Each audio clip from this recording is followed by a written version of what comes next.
Je suis Mireille Gabrel, de mon nom de famille. Je suis la présidente de l'association France-Palestine Solidarité pour la région Nord-Pas-de-Calais. Mais on est essentiellement sur la métropole lilloise, mais on va aussi chez nos camarades du Pas-de-Calais parce que c'est important aussi d'aller dans le bassin minier. Je milite depuis que je suis très petite, mais pour la Palestine essentiellement depuis que je suis rentrée de Palestine en 2001, après au moment de la deuxième intifada. J'ai eu la chance de pouvoir m'y rendre et donc voilà, je suis rentrée, on ne rentre pas indemne d'un voyage en Palestine, donc forcément j'ai voulu m'engager et à ce moment-là justement s'est créée au niveau national l'association France-Palestine Solidarité. Mon engagement date surtout de mon retour en 2001, de mon séjour en Palestine occupée. La Palestine c'est une cause qui a une centralité certaine, c'est-à-dire que souvent on parle de la résistance palestinienne face à l'État d'Israël, sauf que les Palestiniens ne luttent pas contre seulement l'État d'Israël, ils luttent aussi contre l'Union européenne qui est complice de la colonisation, de ce génocide actuel, contre aussi évidemment les États-Unis, le premier fournisseur d'armes d'Israël, et puis aussi de l'OTAN. C'est-à-dire que le peuple palestinien qui n'a pas d'État, qui n'a pas d'armée, qui n'a même pas sa propre monnaie, lutte seul contre les plus grandes puissances militaires au monde, contre des États impérialistes. Et donc cette centralité aussi, qui ici a un écho particulier, parce qu'en France, évidemment, qui est une terre aussi où il y a eu beaucoup d'immigrés, des enfants de l'immigration, mais des enfants de la colonisation. Boycott, boycott, boycott. Et rejoignez la FPS, on va se renforcer, on s'est renforcé, on va encore se renforcer pour peser sur les décisions, évidemment, que ce soit ici local, parce qu'on est dans les locaux en plus de la mairie de Lille, qui est jumelée avec la ville palestinienne de Naplouse, et il n'y a pas de drapeau palestinien dans la ville. Il n'y a pas de drapeau palestinien devant la mairie. Pourquoi il y a eu, une heure après l'invasion de l'Ukraine par la Russie, il y a eu des drapeaux ukrainiens partout dans la mairie, partout en dehors, partout dans la ville. La ville de Lille est jumelée avec la ville de Naplouse, il n'y a pas de drapeau palestinien. Les Naplouzis sont en train de se faire massacrer, la ville de Naplouse est assiégée, on ne peut pas rentrer dans Naplouse, rien, aucune réaction, aucun communiqué. Alors après plusieurs mois, la maire de Lille a quand même mis une banderole devant la mairie pour demander le cessez-le-feu, la libération des otages. Nous on dit que c'est discriminatoire, parce qu'il y a plus de 10 000 prisonniers palestiniens dans les geôles, dont des centaines et des centaines d'enfants, sans procès, sans jugement. Ils ont voté l'autorisation de violer les Palestiniens, les prisonniers palestiniens. Et on le sait. On continue d'appeler au boycott, de venir à toutes les mobilisations, les manifestations, les stands qu'on tient régulièrement, les conférences, les projections. On accueille 3 jeunes Palestiniens, très très jeunes Palestiniens, lundi. Les formes de résistance sont reconnues par le droit international quand on est occupé et colonisé. Donc on soutient la résistance du peuple palestinien, quelles que soient les formes qu'elle prend. Ça c'est important. Ça faut mettre sur la carte vitale. Pour dire qu'on ne veut pas de cette marque Teva, qui est un générique israélien, c'est une société israélienne Teva. Et donc on ne veut pas donner nos sous à Teva, parce que chaque euro donné à Teva, ça s'en va pour l'armée génocidaire. Donc on demande aux médecins de ne pas nous prescrire cette marque de médicaments et aux pharmaciens de ne pas nous donner de médicaments de la marque Teva. Donc on dit non merci, une autre marque s'il vous plaît.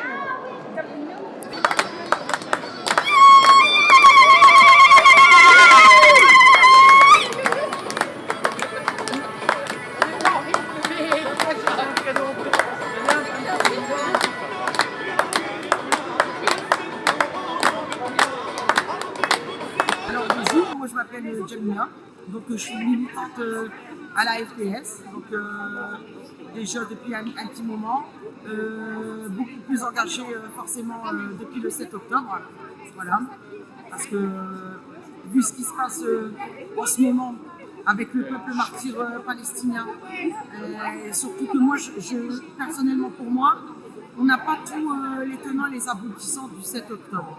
Donc voilà. Moi, pour moi, ce que j'attends, c'est que les vérités, elles sortent et puis qu'il y a vraiment des enquêtes sérieuses sur le 7 octobre.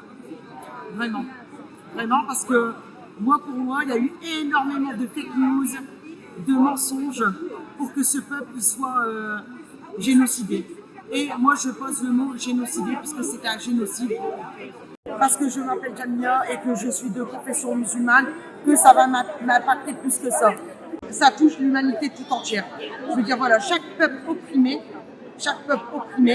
eh ben, nous touche, voilà. Aussi tant d'autres aussi peuples dans le monde, aussi qui souffrent de leurs oppresseurs et de leurs colonisateurs. Voilà. Et là, notamment le peuple palestinien, qui souffre depuis plus de 76 ans. Hein. C'est parce qu'on ne va pas remonter dans le... Ça fait plus de 76 ans, qui vivent sous occupation. Voilà. Privés de tous leurs droits. Et privés de tous les droits internationaux. Donc à un moment donné, c'est plus possible. Quoi. Bon, il y a eu la Nakba, voilà. Il y a les livres d'histoire qui sont là. Il y a les témoignages aussi de ceux qui ont vécu la Nakba. Mais on est en 2024, là maintenant. On est en 2024. Donc voilà. Et qu'est-ce qui a changé depuis la première Nakba maintenant? C'est pire. C'est pire. Et là pour moi, je ne sais pas si toi Bertrand tu seras d'accord, on arrive à une situation où il n'y aura pas de poids de nos retours. Hein. Il n'y a pas de poids de nos retours. Donc il va falloir trouver la solution finale pour arrêter ça. Voilà. Et nous, tout ce qu'on réclame à la FPS, c'est que les droits internationaux soient respectés pour le peuple palestinien. Voilà. Et le peuple palestinien a le droit à son autodétermination. Voilà. Voilà. Et a le droit de vivre, voilà, comme les Israéliens, hein, avec des droits et avec les mêmes droits de vivre, de circulation, de travailler, ne serait-ce même d'avoir leur papier d'identité. Ça paraît tellement évident. Voilà, ça paraît tellement évident qu'on est obligé de dire, voilà, ils ont le droit de vivre, ils ont le droit de manger, ils ont le droit d'aller travailler, ils ont le droit de circuler, ils ont le droit d'aller dans d'autres pays, ils ont le droit d'avoir des papiers d'identité, voilà, ils ont le droit d'avoir de l'eau, hein, de l'électricité, ils ont le droit d'étudier, ils ont le droit d'aller dans les écoles, voilà. On est juste au XXIe siècle et on parle encore d'un système qui s'appelle l'apartheid, hein, qu'on pensait éventuellement être révolu depuis un apartheid qui m'avait personnellement assez touché, c'était celui de l'Afrique du Sud, hein, qui s'est terminé en 1994. Quand on découvre d'ailleurs avec le recul que l'État israélien était très très proche de l'État sud-africain qui imposait cet apartheid, c'est assez troublant. Voilà, on est au XXIe siècle, on parle encore de colonisation. Colonisation, c'est étendre ses frontières par la guerre, ce qui est interdit par le droit international depuis l'ONU, depuis 1947, hein, les guerres d'agression. Dans le monde actuel, il n'y en a pas beaucoup qui en font. Hein. Il y a Vladimir Poutine qui se prend des sanctions dans les premières semaines où il envahit l'Ukraine. Israël envahit la Palestine depuis 1948. On est très précis, on pense qu'on veut de l'histoire pré-47. Elle est complexe, elle est intéressante. D'ailleurs, nous, à la FPS, on vend énormément d'ouvrages parce qu'on pense que le savoir est une arme, qu'il faut s'informer sur tout ce qui s'est passé avant. Mais on se réfère au droit international, et en termes de droit international, il y a eu ce partage de 47 qui était particulier, qui devait être dur à appliquer, mais en tout cas que l'on respecte, sauf que dès 48, Israël ne l'applique pas et étend son territoire par la guerre. C'est cette fameuse première guerre de 48-49, la Nakba, dont Jamila vient de parler. Depuis, c'est qu'un enchaînement de crimes de guerre en crimes contre l'humanité, et là on en arrive à récemment des cours internationales de justice qui accusent Israël de crimes de génocide, hein, qui sont les crimes ultimes en termes de droit international. Et là, le Cour international de justice, c'est l'ONU. La CPI, qui est totalement indépendante, a un mandat d'arrêt contre Netanyahou qui n'est absolument pas appliqué. Voilà.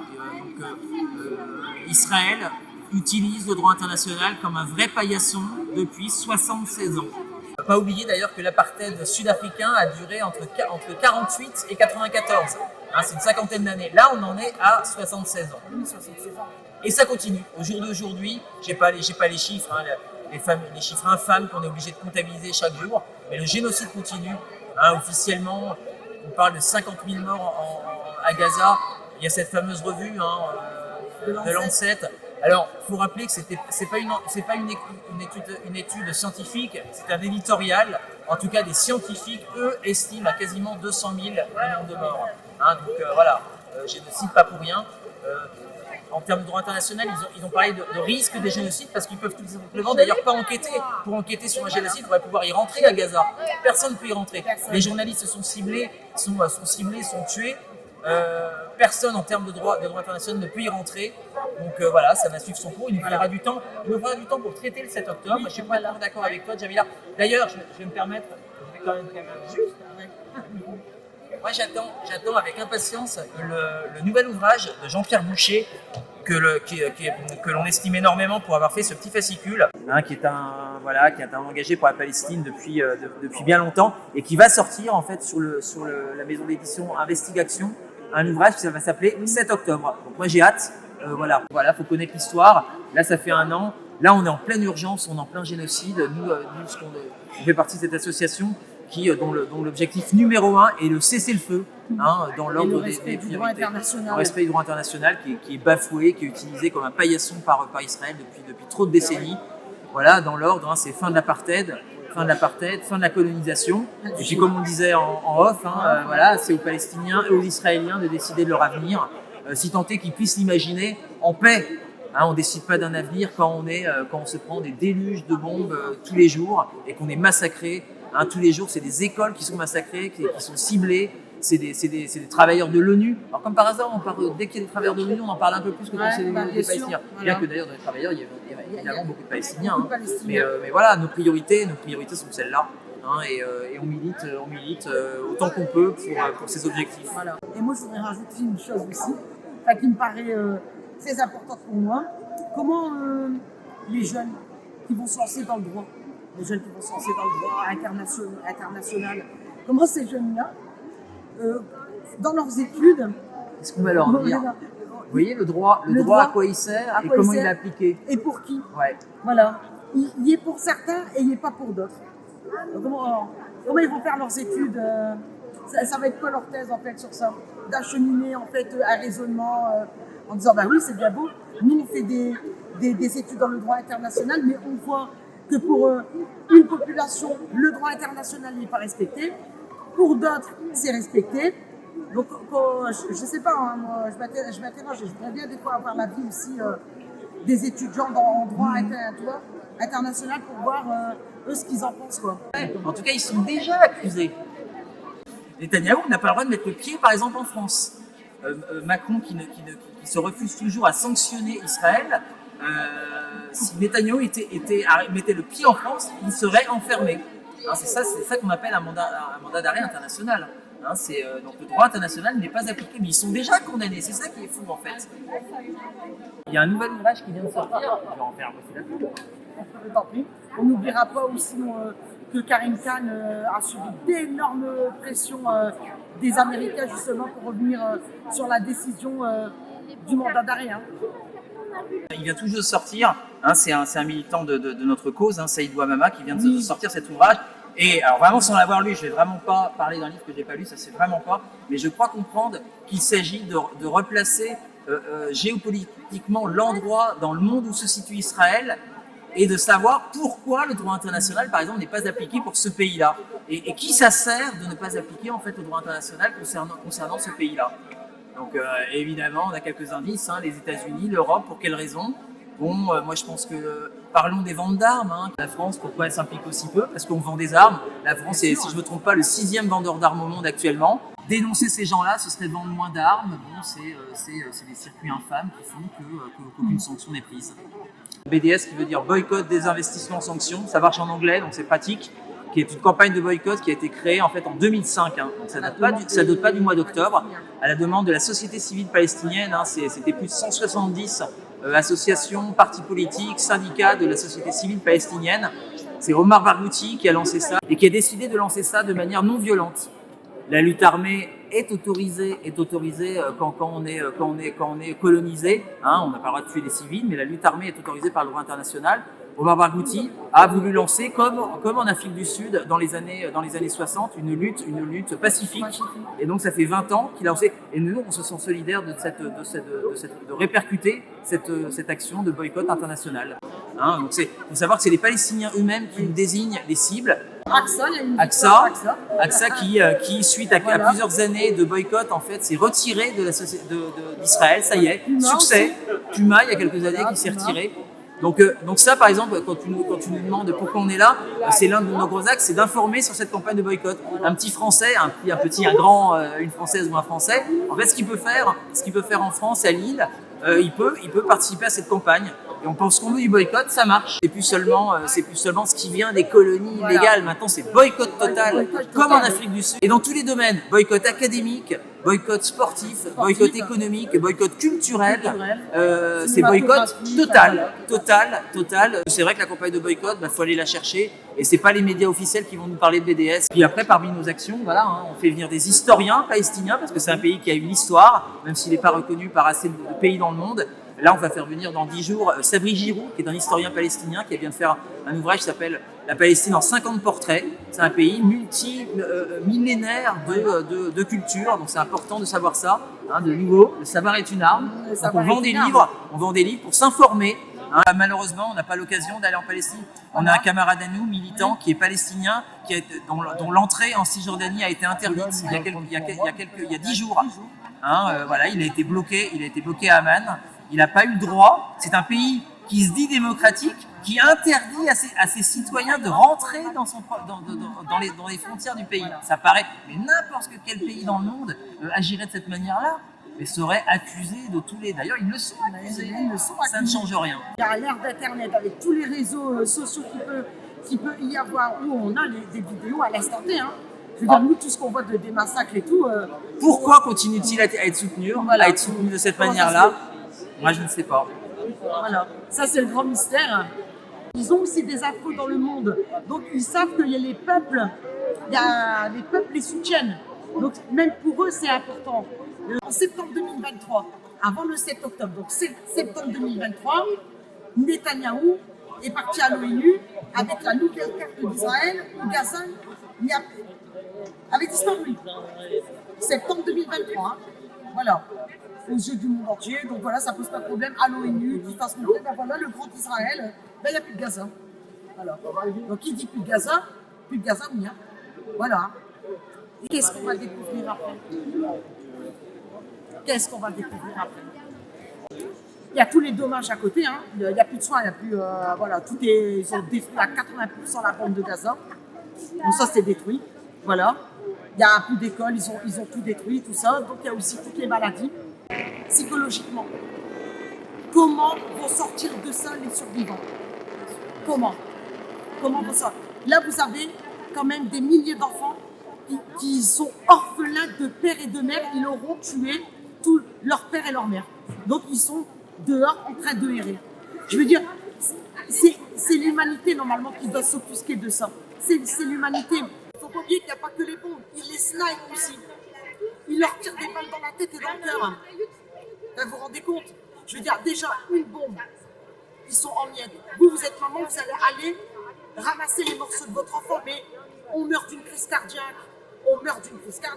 Moi, personnellement... Ce slogan n'est pas pour rien, en manifestation, enfant de Palestine, enfant de Gaza, enfant de Palestine, c'est l'humanité qu'on assassine, tout est dit. Voilà. C'est pas qu'un slogan de petite manifestation occidentale. Hein. C'est monstrueux, c'est super fort. Voilà. Ce qu'on dit, dans les médias, on ne peut pas le dire. Parce qu'ils savent pertinemment qu'on toucherait la France entière. Vous imaginez que depuis le 8 octobre, il y a des gens, ils n'ont plus de chaussures. Ils ont plus d'habits. Parce que les survivants, ils grandissent, les enfants même grandissent. Je veux dire, même les adultes, ils ne peuvent pas se changer. Ils les ont rendus inhumains. C'est ça qu'ils veulent. Il n'y avait qu'une partie de gens qui disaient que ça allait durer 1 an, si ce n'est plus. C'était le pouvoir israélien, qui savait déjà que ça allait durer aussi longtemps. Et il parlait déjà de plusieurs années. Nous, on était là il y a un an en disant bah non, mais non, c'est pas possible. Bon, ben on est un an plus tard. Voilà. On est un an plus tard. On ne nous frappe à terre, on Voilà. lâchera rien. On lâchera rien. Et j'ai un autre slogan, ne nous regardez pas, rejoignez-nous.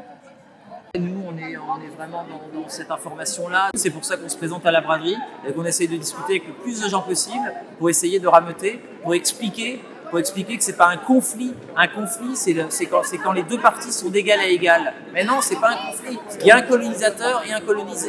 Il y a un agresseur et un agressé. Comment vit l'agressé? Il meurt, il se défend, il hurle, il crie. Qu'est-ce qu'ils peuvent faire? Et le monde entier ne prend pas parti, quasiment ne prend pas parti pour ça. Et ça fera une si, l'Afrique du Sud a pris parti, ça a été intéressant. Hein. Il y a eu des petits symboles. Hein. Aussi. Voilà, il me semble que la Colombie elle a rompu totalement ses relations avec Israël. En tout cas, on est en France et la France n'a toujours pas reconnu le pays. L'Espagne a reconnu, l'Irlande a reconnu. Le pays de Palestine. Et le pouvoir français se refuse éternellement à appliquer la moindre sanction et à prendre des positions claires. On a appelé, nous, la cause palestinienne, on ne représente pas toute la cause palestinienne, nous, la FPS 59-62, on a appelé à voter par exemple le nouveau Front populaire qui nous ont promis que s'ils étaient élus, ils auraient dû être élus parce qu'ils sont quand même arrivés en tête d'une élection, et ils se sont engagés à reconnaître par exemple l'État de Palestine s'ils étaient élus. Ils se sont engagés à appliquer des sanctions s'ils étaient élus. Aurélien Lecoq, qui est député de Lille, tout à l'heure l'a rappelé devant ton média à toi. Bon, voilà, c'est des échanges d'images. Donc voilà, il faut se solidariser. Hein, on est devant une tonnelle qui nous a été offerte par la CGT. Hein, donc parlons de solidarité, hein, de gens de cause, de gens qui sont militants et qui se retrouvent. On s'est retrouvé à soutenir Jean-Paul Delesco, qui est le délégué général de la CGT du Nord, qui a été accusé, en fait, 15 jours après le 7 octobre, d'antisémitisme. C'était parmi l'un des premiers qui a été accusé d'antisémitisme. Et ben un an après, finalement, il a pris 6 mois après, il a pris un an avec sursis. Il y a aussi des politiques, voilà, qui s'engagent. Voilà, ce qu'on aimerait, c'est que tous les partis politiques en fait s'engagent en fait pour la cause, pour dire stop, ça suffit. Et moi je voudrais penser à toutes ces générations qui ont vu en fait leur famille, leurs proches décimés psychologiquement, comment eux envisagent l'avenir, qu'est-ce que ça va donner, est-ce qu'ils ne vont pas avoir un sentiment de vengeance? Et qu'est-ce qu'on va dire là? Ah ben non, ils ont terroristes. Hein? Ah ouais. On va leur dire aussi terroristes, hein. Parce que nous c'est bien beau, on lutte, tout ça, mais nous on est dans le confort. Je veux dire, il faut se mettre deux minutes à leur place. On est là-bas et on voit notre famille massacrée, on est la seule survivante ou le seul survivant, quoi. Ou alors avec des membres en moins, 2 jambes en moins, 2 bras, voilà. Et après on va venir nous dire, ben voilà, le génocide, tout le monde l'attend. Et après, on va venir, mettez-vous sur une table de négociation et puis vous allez pouvoir venir négocier avec les Israéliens alors qu'ils ont déglingué, ils ont massacré toute leur famille. Et qu'il faut encore leur dire à ces malheureux, venez à la table et on va parler encore de votre terrain, hein, où on roule dessus. Parce qu'il ne faut pas oublier qu'il y a aussi des bulldozers qui les écrasent. Hein. Une horreur absolue. C'est un qui me touche énormément. Il se trouve que j'ai 2 enfants aussi qui sont grands. Mais ouais, on y pense beaucoup. Hein. C'est le fameux chiffre de 50 000 Ivo Schivo, ce serait un tiers de toute façon, un tiers de 200 000, un tiers de 50 000, on est dans des chiffres infâmes, qui sont irréalisables pour nous. Et là, on parle d'enfants. On a une pétition pour les enfants enfermés. Et là, on parle de milliers d'enfants qui sont morts. Donc, voilà. Les survivants, ils ont brisé leur vie.